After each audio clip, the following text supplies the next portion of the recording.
오늘 주제는 종교와 신앙에 관하여 공부하고자 합니다. 종교와 신앙에 대해서도 우리가 올바로 나누어 공부해야 할 필요가 있습니다. 세상 인문학에서 종교학이라는 것이 있습니다. 종교학이라는 것은 거듭나지 않은 사람들이 인본주의적인 입장에서 종교를 분석하고 평가하는 것입니다. 이 종교학에서는 종교를 두 가지로 크게 분류해놨는데 고등 종교와 하등 종교가 그것입니다. 그 두 종교를 구분하는 구분점이 있는데 그것은 자기 부인이 있는가 없는가에 따라서 이렇게 하등 종교, 고등 종교로 그렇게 나누어져 있습니다. 이 부분은 꽤 선별적입니다. 어떤 종교에 자기 부인이라는 것이 있다면 고등 종교가 되고 없다면 하등 종교가 된다는 것입니다. 이 종교학에서 말하는 이 자기 부인이라는 것은 그 종교를 위해서 자기의 욕망을 거절하는 것을 말합니다. 그 종교가 추구하는 것을 위해서 인간의 욕망이 거부되면, 부인되면 그것은 고등 종교가 된다는 것이죠. 그래서 기독교나 천주교나 불교 같은 종교들은 그들 나름의 자기 본인이 있어서 그것을 가르친다고 해서 고등 종교로 그렇게 분류했습니다. 근데 이렇게 고등 종교로 분류된 것이라 할지라도 그 종교가 타락하게 되면 반드시 나타나는 그 증상이 있다라는 것입니다. 첫 번째가 성직자의 급증이라는 것입니다. 둘째는 종교 기관의 급증이라는 것입니다. 세 번째는 종교의 기복화. 넷째는 종교의 이집단화. 자, 이것을 하나씩 따져보도록 하겠습니다. 첫째로 성직자의 급증이라고 했는데 그에 대한 예로 무엇을 말하냐니까 고려 말기에 불교가 타락했을 때 온 고려 땅에 중들이 급증했다라는 것입니다. 또한 천주교, 가톨릭이 타락했을 때도 유럽 대륙에 신부들이 넘쳐났다라는 걸 예로 들고 있습니다. 자, 그런데 왜 그렇게 고등 종교가 타락하게 되냐 하면 그처럼 성직자들이 급증하게 된 것인가 하면 그것은 자기 본인이라는 그 요건이 사라졌기 때문에 성직자가 되는데 어려움이 없어졌기 때문이다라는 것이죠. 그리고 그 성직 자체에 대한 사람들이 탐내는 그 세속적인 직업으로 그것이 전락됐기 때문에 성직자의 급증 이유가 된다라는 것입니다. 둘째로는 고등종교가 타락하게 되면 종교 기관이 급증한다고 했죠. 그 예로 고려시대에 절간들이 급증했다는 것이죠. 중세시대에 성당들도 급증했다는 것이죠. 수도 없이 생겨났다는 것입니다. 당연하겠죠. 갑자기 들어간 그 성직자들이 먹고 살기 위해서는 그러한 종교 기관이 일할 수 있는 그 기관들이 필요했던 것이죠.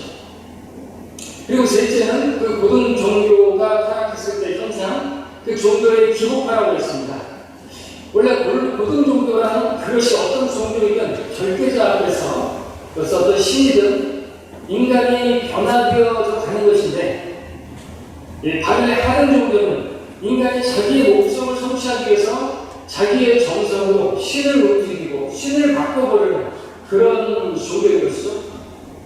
나 좀 잘 살게 해달라, 복을 달라 라는 것입니다. 그래서 자기 희생, 자기 부인이 없이 자기 욕망을 위해서 신을 그렇게 변화시켜보려고 한다면 그가 설령 고등 종교라는 거기에 속했다 할지라도 그것은 하등 종교로 전락되는 꼴이 되는 것이죠. 자, 우리는 이런 종교인들을 흔히 볼 수 있습니다. 그들이 속한 종교가 뭐 기독교, 천주교, 불교이든 고등 종교를 할지라도 수능 때만 되면 왜 그렇게 부처나 하느님이나 하나님을 자기 편으로 만들어서 복을 받으려고 하는지 그런 사람들이 많은지 그들 자식의 그 은혜에 대해서는 관심이 없죠. 그저 자식이 수능을 잘 봐서 좋은 대학을 가고 그것에만 관심이 있는 것입니다. 이것이 종교의 기복화인 것입니다. 근데 이 사람 성직자가 급증하고 그에 따른 종교 기관이 늘어나게 되면 종교는 자연히 기복화될 수밖에 없습니다. 왜냐하면 아담의 본성 때문에 그렇죠. 아담의 본성은 자기를 부인하는 걸 거부합니다. 복을 원하죠. 하나님 말씀 따라 사는 걸 원치 않습니다. 그냥 육신의 축복만을 말하고 그들이 원하는 것을 줄 수 있다 있다고 가르치고 그러면 그곳에는 사람들이 몰려들 게 있습니다. 그래서 그곳은 당연히 기복할 수밖에 없는 것이죠. 그 기독교도 기독교라고 사람들이 말하는 것처럼 기독교는 이미 종교화 되어버렸습니다. 대기업이 되어버렸죠. 기복화된 교회들. 우리나라의 대표적인 교회로 전 세계에서 가장 큰 교회, 단일교회 수십만 명이 등록해서 얼마나 많은 사람들이 그렇게 거기에 속해 있는 것입니까? 거기에 왜 그렇게 많은 사람들이 모여있는 것이죠? 그 단일교회 말입니다. 그 등록해서 다니는 것입니까?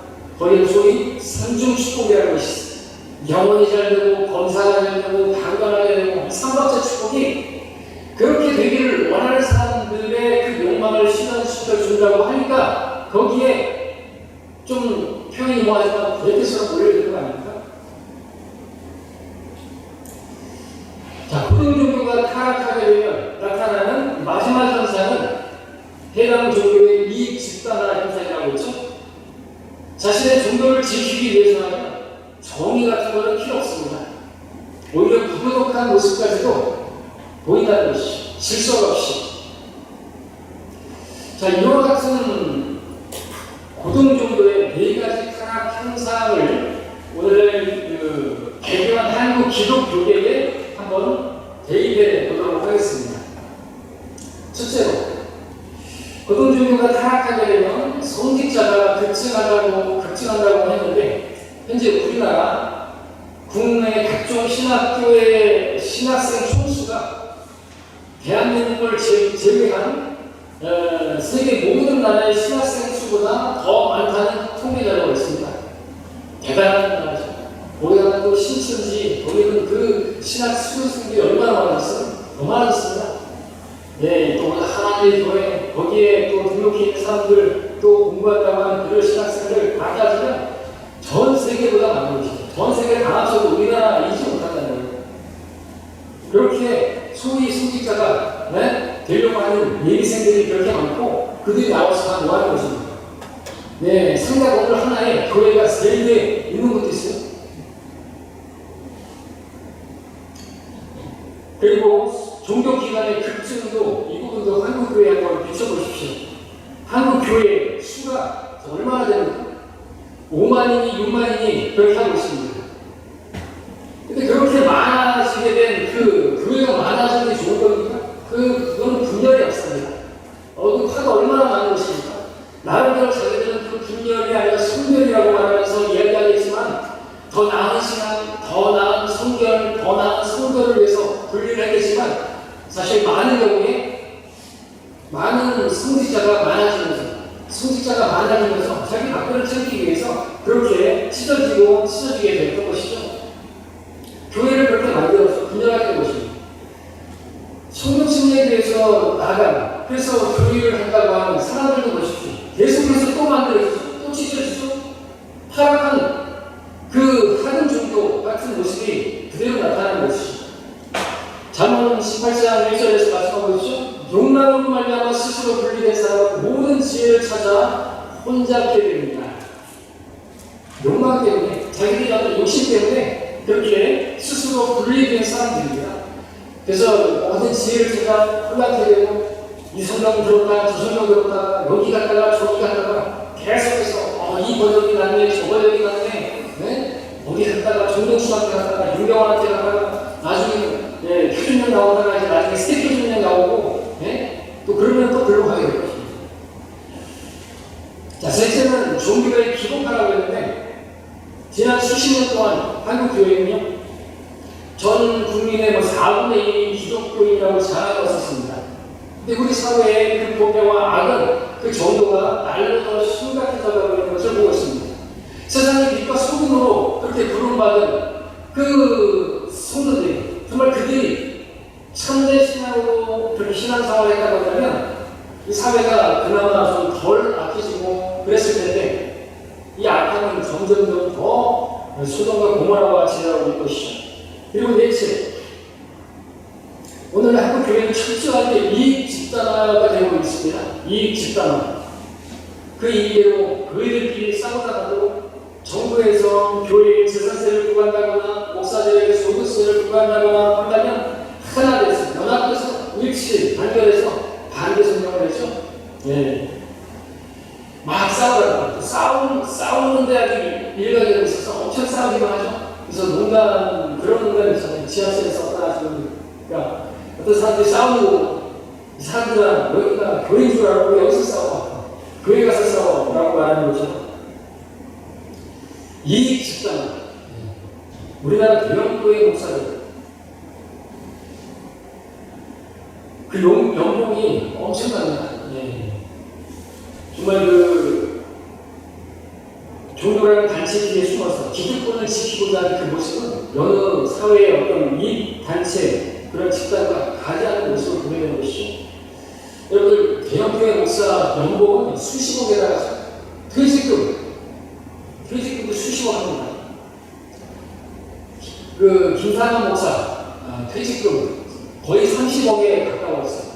근데 이제 명성교회에서 이제 아들에게 세습을 하는 것 때문에 시끄러워지고 부끄러우니까 또 조용히 이렇게 지나가게 하려고 그것을 다시 이렇게 화난 기부 그렇게 이제 했던 것이죠. 자기가 어떤 돈에 욕심이 없어서가 아니라 물면 겨자고 치고 그렇게 된 것이 그래 보여지는 것이죠. 그래진 것입니다. 그러한 모습들은 비천함에 초월 출두하고 굶깃감에 초월 출두하던 사도 바울의 모습과는 너무 다른 모습이죠. 머리 들국조차 없으셨던 주님의 모습과는 너무나 다른 모습인 것이죠. 예수님 믿으면 복받고 부자되는 것을 당연시 여기는 그런 시대에 있습니다. 물론 주님께서는 우리에게 부를 필요에 따라 허락하실 수도 있습니다. 그러나 그 부가 교회의 사역, 하나님의 사역, 하나님의 일에 쓰이지 않는다면 그 돈은 제한이 될 수가 있는 것입니다.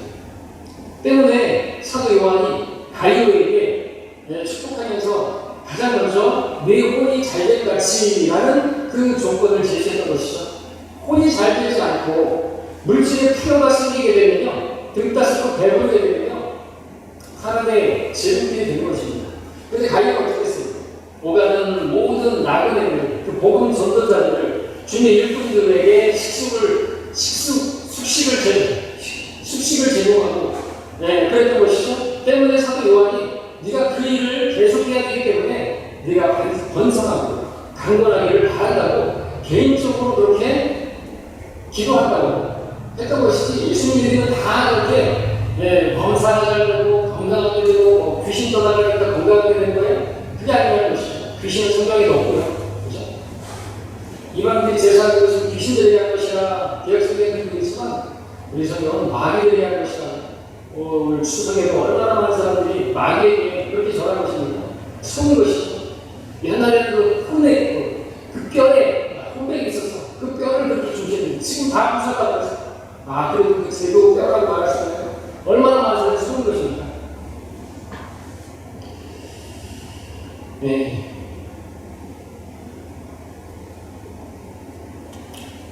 주님을 위한 삶이 없이 부유하게 되고자 하는 그 욕망을 가지게 될 때 그 욕망은 그 자신을 찔러서 파멸에 빠지게 한다고 등록된 입장에서 말씀하고 있죠. 경험하고 있습니다.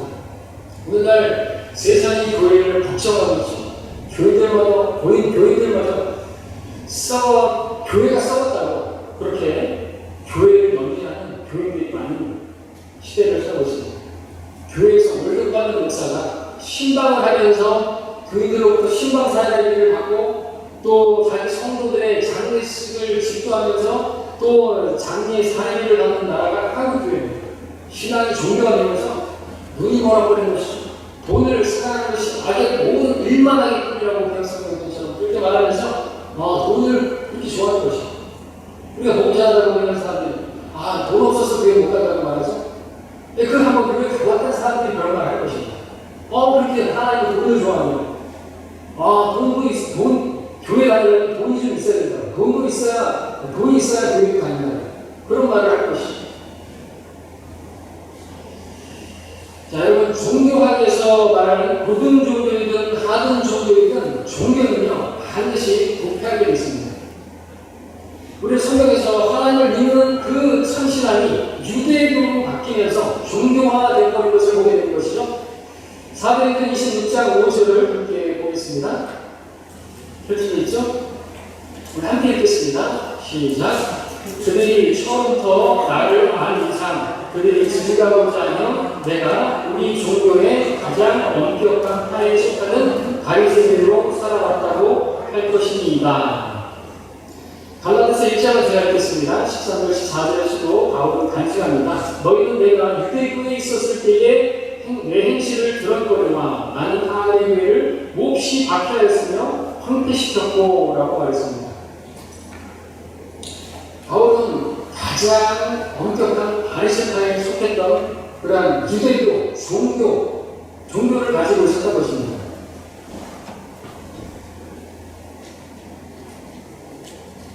그런데 그가 있는 그 신앙이 유대교로 변질되면서 그는 하나님의 교회를 박해하는 황폐케 시키는 그런 자가 되었죠. 신약 성경에서 종교라는 것은 유대교와 동의어로 사용되고 있습니다. 유대교는 주님 당시에 다른 종교로 타락해 있었던 것이죠. 유대인들의 하나님은 그들의 배였습니다. 아버지의 집을 삼키고 또 성전의 그 예물을 코르반이라고 하면 부모를 건강하지 않아도 된다고 하고 그렇게 해서 자기의 배를 불리는 그런 자들이었죠. 그 과거의 집을 삼키기 위해서 오래 기도하고 장례시장에서 그렇게 장례식도 하면서 그리고 돈을 갈취하고 그렇게 막 기도하면 오늘날 카톨릭처럼 그렇게 오래 기도하고 계속 기도해주면 연옥이라는 사람들이 다시 천국으로 간다고 숨기면서 다 면제부를 팔아먹고 카톨릭이 그랬던 것처럼 그들의 선배들이 바로 바리새인이었던 것이죠.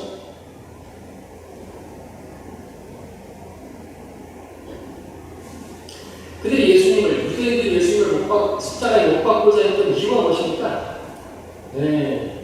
종나라에 나왔다면 그들은 자기들의 밥그릇을 빼앗기기 싫었습니다. 그렇죠?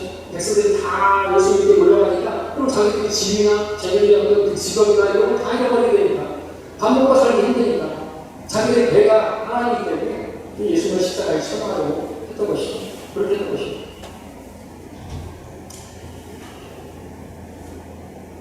그런데 사도 바울, 유대교에 속해 있었던 그 종교에 속해 있었다가 주님을 만난 참 신앙을 가지게 된 사람이죠. 바울은 성도들을 잡아 죽이기 위해서 다마스커스 도상에서 주님을 만나게 되죠. 해보다 더 밝은 길 앞에 꼬꾸라졌죠. 그는 타락한 유대교에 물들어서 하나님을 대적하는 거꾸로 가는 길을 가고 있었는데 다마스커스에서 그 주님을 만났을 때 어떻게 됐죠? 즉각적으로 눈이 멀게 됐어요. 때문에 아나니아가 그에게 안수했고 그때 그의 눈에서 비늘 같은 것이 떨어지면서 그의 시력이 회복되었다고 기록하고 있습니다. 사도행전 9장 18절을 함께 읽겠습니다. 사도행전 9장 18절.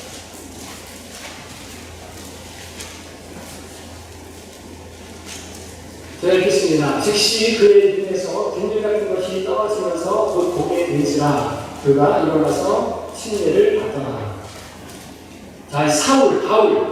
이 사울의 눈에서 비늘 같은 것이 떨어졌다는 게 무엇을 상징적으로 우리에게 보여줍니까? 주님을 알아볼 수 없게 만들었던 유대교라는 그 종교의 비늘이 그의 눈에서 떨어지자 주님을 알아볼 수 있는 눈이 열렸다는 것을 상징적으로 보여준다 하겠죠? 이 비늘을 한번 생각해 보시기 바랍니다. 우리 눈에 비늘이 끼게 되면 안 보이죠? 마찬가지입니다. 우리 영적인 눈에 비늘이 끼게 되면 주님을 볼 수가 없습니다.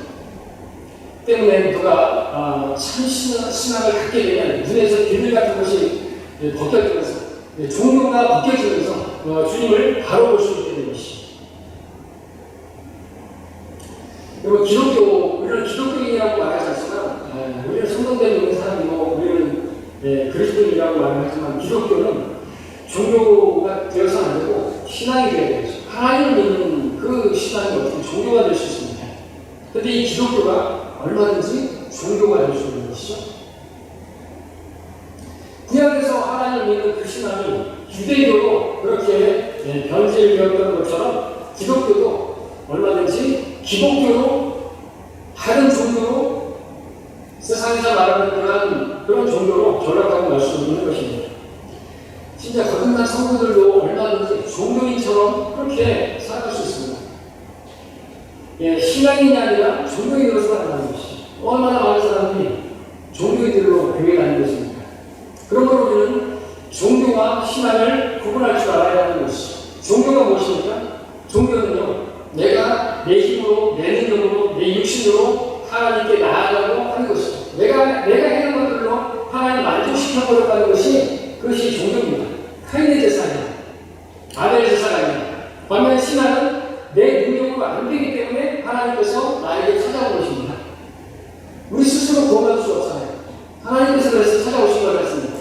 하나님께서 내 안에 들어오셨습니다. 우리를 구원하셨을 뿐만 아니라 그분께서 내 안에 들어오시고 나와 항상 함께 하시며 나의 생명이 되어주시고 나의 능력이 되어주시고 내가 할 수 없는 일을 할 수 있도록 그 모든 것을 다 주님께서 해주시려고 또 들어와 계신 것이죠. 이게 신앙입니다. 이게 우리의 신앙의 고백이 되는 거죠. 내가 아니요 그리스도께서. 자, 근데 많은 사람들이 구원을 받을 때는 믿음으로, 은혜로 구원을 받고, 그러면서 감사도 하지만, 어느덧 시간이 지나면서, 교회 안에서, 이런 것 저런 걸 배우면서, 잘못된 것 때문인지, 그런 어떤 것들을 가르치고, 형식을 가르치고, 그러면서 점점 종교인이 되어버립니다. 형식적이고, 의무적으로 교회를 다닙니다. 주위에 교회 다니는 사람들 보십시오. 교회에서 하라고 하는 이런저런 일들을 합니다. 근데 그 일이라고 생각하지 않고 봉사라고 생각하고 그렇게 합니다. 주일 성수는 기본이고 각종 절기와 날을 지키고 새벽기도 쳐야 되고 음식기도 각종 행사도 말씀을 그들은 신앙생활하는 것이 아니라 종교생활하는 것입니다. 그리고 앞전에 영상 올렸던 그 여고생 같이 들어오시지 않습니까? 나는 종교생활하거든요. 두려워서 지옥 갈까요? 하나님께서 지옥에 먼저 넣으려고 하는 순간에 너희가 어떤 기회를 주니까 꿈에서 그렇게 말했다. 두 가지가 잘못됐다. 그거를 하지 말아야 된다. 그 두 가지를 다 했어요. 안일하게 신앙생활을 하고 그리고 어떤 스마트폰 이런 것들 많이 안 보고 그런데 근데 나중에 또 너에게 한 가지가 부족하다. 그 부자 청년에게 예수님께서 말씀하신 것처럼 너에게 한 가지가 부족하니 그럼 어떡할 거예요? 그래서 마도 빼고 테레사가 그렇게 죽을 때 바람하면서 죽었던 이유가 뭡니까? 자기가 그렇게 그 사람에게 목을 내어주면서 정말 어려운 사람들 구해주고 구제하고 정말 문제들을 찾아가고 병자를 찾아가고 그렇게 헌신적으로 했는데 하나님께서 나에게 한 가지가 부족해서 지옥에 가야겠다. 여러분 구원의 확신이 없는 사람들은 바로 그 한 가지 자기가 자기를 볼 때 아무리 자기가 그 사람에게 목을 내어주고 한다 할지라도 사랑이 없으면 아무것도 아니라고 하는데 과연 내가 그가 무슨 하나님 사랑에서 했던 것인가 그것이 의심이 된다 치면 구원에 확신하지 못하는 거예요. 그래서 종교인들은 확신을 갖지 못하고 임종 때 그렇게 무서워하고 두려워하면서 불신자들 당연히 두려워하면서 죽음을 맞아야 되는 이유가 거기 있는 것이 교회 다니는 사람들도 크게 다르다는 것을 보게 된다는 것입니다.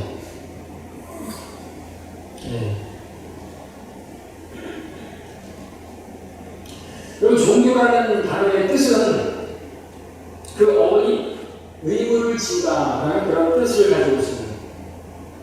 그렇기 때문에 성도가 그 신앙이 의무가 아닙니다. 어떤 무거운 짐을 지고 어떤 일들을 행할 때 그 사람은 신앙이 아니라 종교가 되는 거죠. 종교인이 되는 거죠. 종교는 외적인 것을 강조하죠. 자기도 모르는 사이에 시간이 흘수록 종교인이 될 수 있습니다. 그렇게 되면 성경적으로 판단할 때 타락한 것이에요. 우리 신앙은 시간이 지나면서 어떻게 되어야 됩니까? 어떻게 바뀌어야 됩니까? 종교인처럼 의무가 돼서 억지로 할 수 없어서 그렇게 어떤 것을 하는 것이 아니라 자원함으로 기쁨으로 그렇게 주님을 섬기는 모습이 나타나야 하는 것이죠. 기쁨으로. 다르게 말하면 주님의 모습이 나타나야 한다는 것이죠. 주님께서 하시는 것처럼 하는 거죠. 내 안에 주님이 생명으로 계십니까? 주님이 사시는 내가 아니고 내 안에 계신 주님께서 사신다 그러면 주님께서 어떻게 하시겠습니까? 그 일. 기쁨을 하시겠죠. 하나님의 뜻을 기뻐하는 그 기쁨 때문에 오셔서 십자가까지 지지 않았습니까? 그 자기 앞에 즐거움을 위한 그 십자가의 그 수치까지도 개의치 않고 그렇게 십자가를 지지 않았습니까? 그렇다면 그분께서 우리 안에 산다면 우리도 주님을 섬기는 일에 있어서 모든 일에 기쁨을 하겠죠. 모든 일에 기뻐하겠죠. 항상 감사하겠죠. 보리밥 5개밖에 없고 물고기 2마리밖에 없고 그래도 감사하며 기도하고 그리고 그렇게 나는 못했죠. 기적이 일어나겠죠.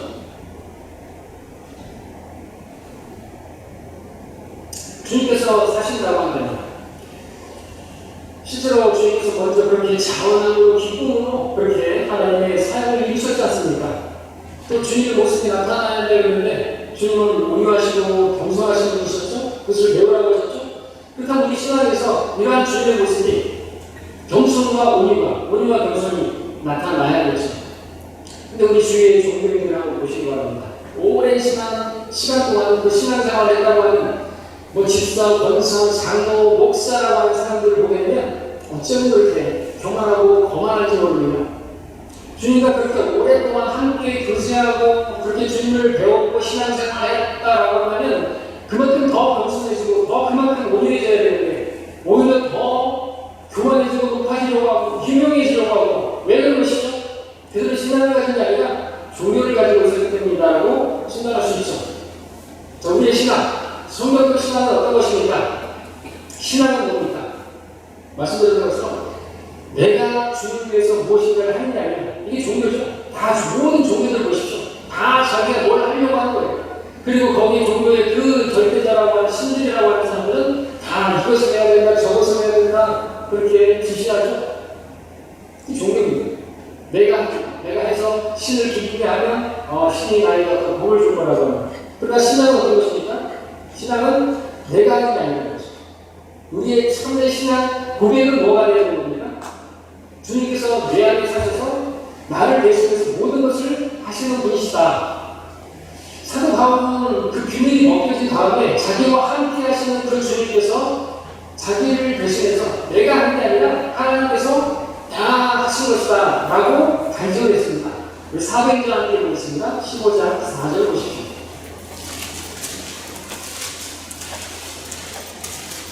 15장 4절에서 보시면은 예루살렘에 도착하여 교회와 사도들과 장로들의 영접을 받고 하나님께서 그들과 함께 행하시는 모든 일을 설명하니라.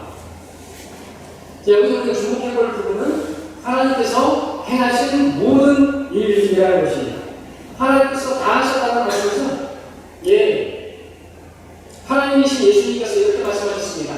너희가 나를 떠나서는 아무것도 할 수 없기 때문이다. 때문에 바울은 빌립보서 4장 13절에서 말했죠. 내게 능력 주시는 그리스도를 통하여 내가 모든 것을 할 수 있느니라. 그냥 하는 말이 아닙니다. 그의 신앙이고 그의 그 신앙의 고백인 것이죠. 그리스도에는 그리스도를 통하지 않고서는 아무것도 어떤 일을 할 수 없습니다. 우리의 모든 일은 예수 그리스도를 통하여 다 되고 다 되었던 것이죠. 예수님을 통해서 다 되었어요. 이미. 그리고 앞으로도 예수를 통해서 다 됩니다. 한번 성경에 나온 예를 한번 나열해 보겠습니다. 자, 우리는 먼저 예수 그리스도를 통하여 하나님의 자녀가 되었습니다. 에베소 1장 5절에서 하나님의 기쁘신 뜻을 따라 예수 그리스도를 통하여 우리를 자신의 자녀로 입양할 것을 예정하셨습니다. 또 우리는 예수 그리스도를 통하여 하나님과 화평을 누리게 되었습니다. 우리 로마서 함께 시작하겠습니다. 로마서 5장 1절. 로마서 5장 1절입니다. 우리 어떻게 하나님과 화평을 원수였던 우리가 하나님과 화평을 누리게 된 것입니까? 예수 그리스도를 통하여 그렇게 된 것이죠. 로마서 5장 1절입니다.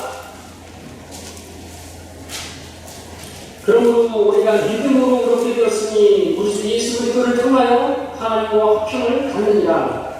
예수 그리스도를 통하여서 자, 우리는 또 로마서 5장 11절을 보시면 우리는 예수 그리스도를 통해서 기뻐하는 자들입니다. 그뿐 아니라 이제 우리를 속죄를 얻게 하신 우리 예수 그리스도를 통하여 하나님 안에서 또한 즐거워합니다.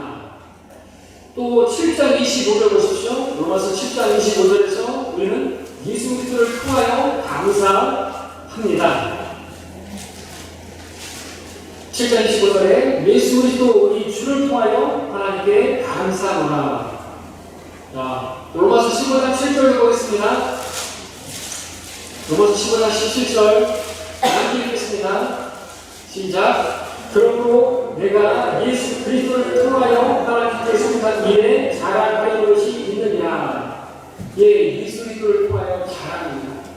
예수 그리스도를 통하지 않고 자랑하는 것은 헛된 자랑이고, 그것은 자기 자랑에 지나지 않는 것이고, 그 자기 자랑은 로마서 1장까지는 죄고요. 내가 한 것이면 그건 종교인 것이죠. 또 우리가 자랑할 게 있다고 하면 어떤 것이 이루어졌다면 그건 예수를 통해서 이루어진 것이고, 그것을 내가 했다고 한다면 그 사람은 종교인이 되버리는 거예요. 내가 했으면 영광을 받을 건 나밖에 없고, 하나님 영광 돌리지 않는 것이고, 그 사람은 교만하게 될 것이고, 그 교만하게 된 그 사람은 당연히 이제 종교인으로서 이제 복을 추구할 것이고, 기복하게 될 것이고, 타락하게 될 것이고, 종교인으로 그렇게 되고 마는 것이죠. 자, 그런데 이처럼 종교에서 신앙으로 돌아선 사도 바울이 놀라운 이런 고백을 하고 주님을 통해서 다 이루어지고 다 모든 것이 가능하다고 말했던 이 사도 바울이 다시 교회가 신앙에서 종교로 돌아서는 그런 교회를 만났는데, 그 교회가 갈라디아 교회죠. 갈라디아 교회는 성령으로 시작했는데 어떻게 육체로 다시 온전해지려고 했던 것이죠. 왜 그렇게 된 것입니까? 유대교에 어떤 사람들이 들어와서, 종교인들이 들어와서 미혹한 것이죠. 할례를 지켜야 된다, 율법을 지켜야 된다, 그래야지 구원이 유지되어질 수 있고 완성되어질 수 있다고. 그렇기 때문에 사도 바울이 갈라디아 교회를 향해서 하나님을 실망했던 것입니다. 함께 갈라디아 3장 3절을 가져보겠습니다.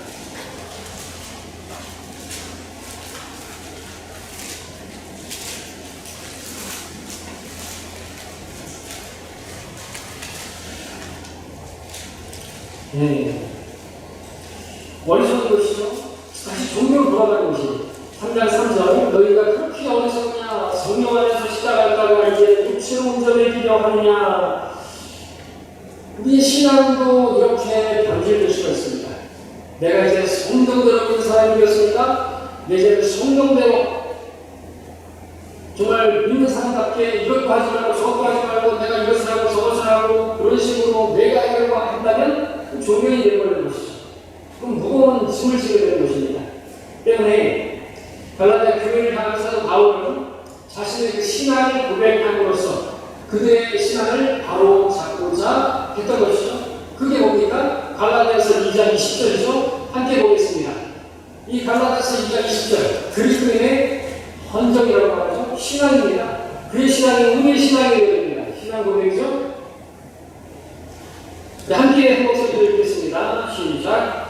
내가 그리스도와 함께 십자가에 못 박혀 있으나 그럼에도 나는 살아있노라. 그러나 내가 사는 것이 아니요 그리스도께서 내 안에 사시는 것이라.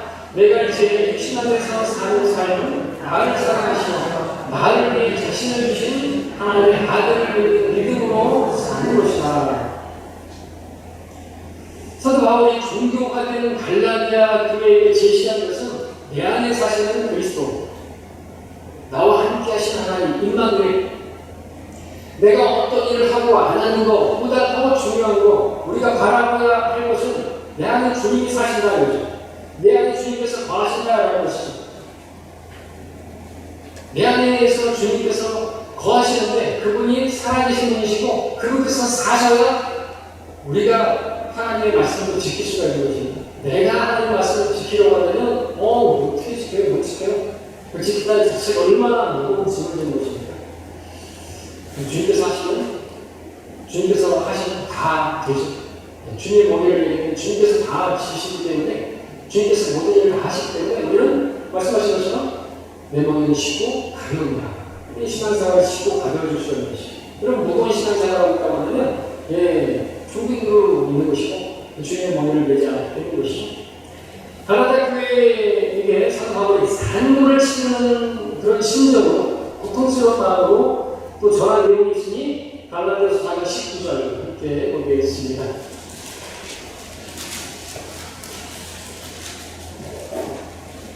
나의 어린 자녀들아 너희 안에 그리스도가 형성될 때까지 내가 다시 산고를 치노라. 우리 안에 그리스도께서 형성되지 않으면 우리 안에는 종교가 또 안에 있고 형성될 것입니다. 말년 끊임없이 우리 안에 주님이 형성되지 못하도록 율법으로 종교로 그렇게 이끌어갑니다. 성도 안에 그리스도께서 형성되어 그리스도께서 성도를 관장하는 것이 그것이 성도가 종교에 빠지지 않을 수 있는 비결인 것입니다. 우리는 주의해야 합니다. 주님이 내 안에 사시지 않고 주님이 내 안에서 형성되지 않으면 내가 아무리 숨기고 봉사하고 열심히 한다 할지라도 어느 순간 우리는 올라오는 욕심에 타락될 수가 있는 것입니다. 한때 훌륭해 보이던 그런 사람들이 불변해서 교회를 대적하고 목회자의 영적 권위를 대적하고 그렇게 기방하고 마귀가 그 생각에 문이 멀어서 그런 마귀짓을 한 것을 보게 되면 뜻은 어려운 것입니다. 자기들이 하는 그 모든 말과 생각과 행동을 모든 것을 다 보고 계시는 그 하나님을 볼 수 있는 눈이 비늘에 가려져서 볼 수 없기 때문에 그렇게 된 것이죠. 성경에 나타나는 마귀는 하나님 영광을 가리는 자예요. 하나님 보지 못하게 주님을 바라볼 수 없게 비늘로 가리는 자죠. 그러고 보니까 마귀의 몸에는 비늘이 있네요. 그죠? 레비아탄. 머리는 황수를 하고 있고 그리고 뿔이 있고 그리고 몸은 비늘이 있어요. 그 비늘을 갖다가 하나 딱 씌워준다고 해요. 그죠? 그러니까 하나님을 안 보여. 하나님 보이지 않아. 하나님 보이지 않으니까 겁없이 교회를 대적하고 목회자를 대적하고 그렇게 하는 것도 보게 되죠. 성도가 빛 가운데 산다면 생명으로 사시는 그분이 그를 인도하시고 주관하시고 그렇다면 그런 모습으로 되지는 않을 텐데 왜 그렇게 그 신앙을 견지기 위해서 종교인으로 그렇게 전락하고 만 것인지 우리가 판단해 볼 수가 있는 것이죠. 자, 그거를 마무리해 보겠습니다. 자, 주님께서는 지금 나와 함께 하시는 분이죠. 내 안에 계신 분. 이 믿음이 없다라고 하면 죽여야 되죠. 내 눈에서 비늘을 제거해달라. 마귀를 대적해야 되는 것이죠. 주님께서는 종교를 우리에게 주시기 위해서 오신 게 아닙니다. 우리는 종교인이 아닙니다. 주님께서 우리에게 참 신앙을 주시기 위해서 오셨죠. 주님께서 우리 안에 사시면서 우리가 할 수 없는 그 일을 우리 구원부터 시작해서 내가 할 수 없는 모든 것을 다 할 수 있고 우리는 불가능해요. 사람에게는 불가능해요. 그러나 하나님께는 모든 것이 가능하기 때문에 내게 능력 주시는 그리스도 통해서 내가 모든 것을 할 수 있느냐. 그리스도 통해서 하나님 통해서 우리 안에서 역사하시는 그 하나님 우리 안에서 일하시는 그 하나님께 나 자신을 내어드리는 것이 우리가 해야 할 일이고 그렇게 주님을 섬기는 것이 참 신앙으로 주님을 따르는 것입니다. 그럼 우리가 되기를 바랍니다. 주님께서는 우리가 종교인이 아니라 신앙이고 우리가 종교가 아니라 신앙으로 그렇게 주님을 섬기기를 바라십니다. 마치겠습니다.